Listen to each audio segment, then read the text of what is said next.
the different stages of team development? The difference of tryout and athlete selection. Some key to manage a conflict. Norming, performing, and adjourning. The blindfold game. Make a team with card and pieces. Team building and development. Good day everyone! Before anything else, please allow me to give you a quick brief on what to expect in our video content. So for today's video, we will talk about team building and development. We, the Team MIACKI, will going to discuss the difference of tryout and athlete selection, as well as what are the different stages of development. Lastly, what is conflict and its management. So stay tuned.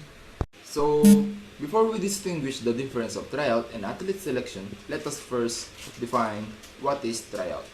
Tryout differs that team selection is based on how well players do in evaluated on-field sessions. Athlete selection means a prediction of athlete performance or a team fit by the selection personnel. What is actually done to select an athlete in your team?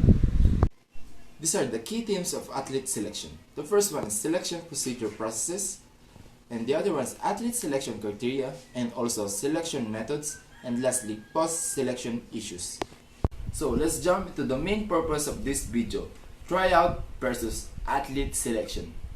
Tryout is more focused on measuring a performance or skill in order to offer a feedback to strength and growth and to provide suggestions. It provides information for improving learning and teaching. Tryout are non-judgmental and are designed and intended to be helpful to produce improvement. It provides information for improving learning and teaching. Tryout are non-judgmental and designed and intended to be helpful to produce improvement. Athlete selection, on the other hand, is more focused on making a judgment or determination concerning the quality of performance or use of skills against set of standards, such as performance, statistics, development, potential to compete at the top level, experience, fitness, skills, attitude, mental toughness, personal characteristics. We've come to an end. Again, I'm Iambral S. Mamukot from BPE 3D, College of Education. What are the different stages of team development? According to research, during team development, the team goes through definitive stages.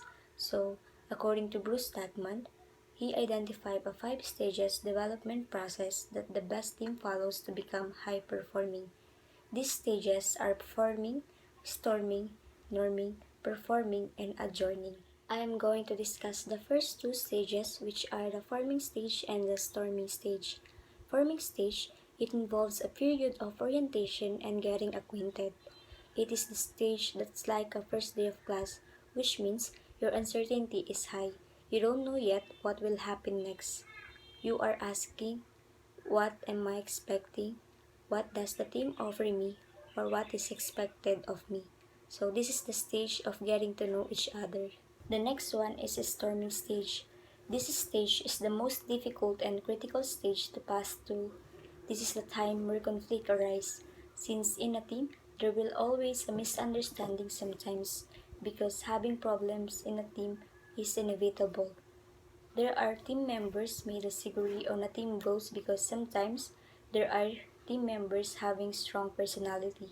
So in this stage, the competition in a team will also arise.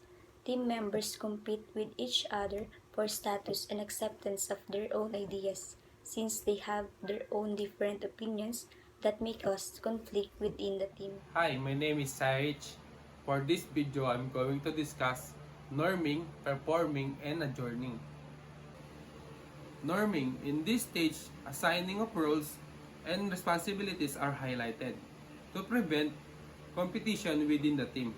Through this, team members are working efficiently by sharing their suggestion and opinion for the common goals of the team. Performing, in this stage, there is a high cooperation and trust between the team members. That's why there is gradual progression to achieve the team goals, but the team still face some struggle, but they can resolve it easily and faster, because they have common strategies and good communication to resolve the problem. A journey, the last stage of development where the team succeeded and team will reflect on that experience that they have gone to achieve the goal, to look for the thing that they need to improve in order to achieve the goal of the next project or task easily and faster. Good morning, everyone. I'm Andy Arsususco and I'm from BPE 3B. And now I will give you some key to manage a conflict, especially in sports because we are BPE students and future educator. So first, what is a conflict? Conflict is a process that begins in one party perceive the another party has negatively affected or about negatively affect something that the first party cares about that. So in a simple word, conflict is misunderstanding of two individuals or two groups. So how do you manage conflict? Why should you? Managing conflict in sport is all about attempting to get the most positive outcomes out of conflict situation. The key is learning to manage your emotion, learning to identify your triggerness or our triggerness, and catch hold of your emotion in the heat of the moment. If you master your emotion, you become more productive and less negative thoughts. Try to make friends, join team building, and don't forget, smile. The blindfold game. In this activity, blindfolded participants must rely on their partners to navigate an assault course successfully. The use of this exercise is to improve communication and listening skills and to build trust between partners. So the second exercise is make a team with. In this activity, team members must act quickly to form small teams based on instruction that you shout out.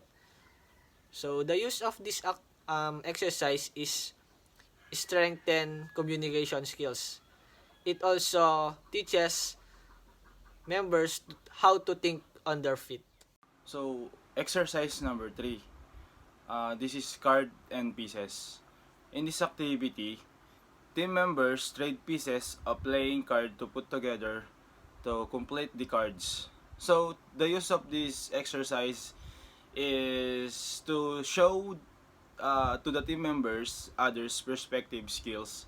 It builds communication and empathy and helps people to develop negotiation skills. Peoples and materials that need to perform this exercise. Number one is enough people for at least 2 or 3 groups. Playing cards, use between 4 and 6 for each person. And last, private room. So the last exercise, the exercise number 4.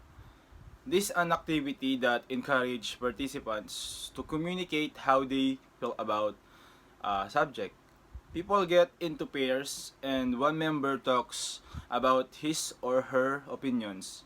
His partner listens without speaking and then without rebuttal recaps on what has been said. The use of this exercise is to strengthen your team members' listening skills. And listening is incredibly important part of a good communication.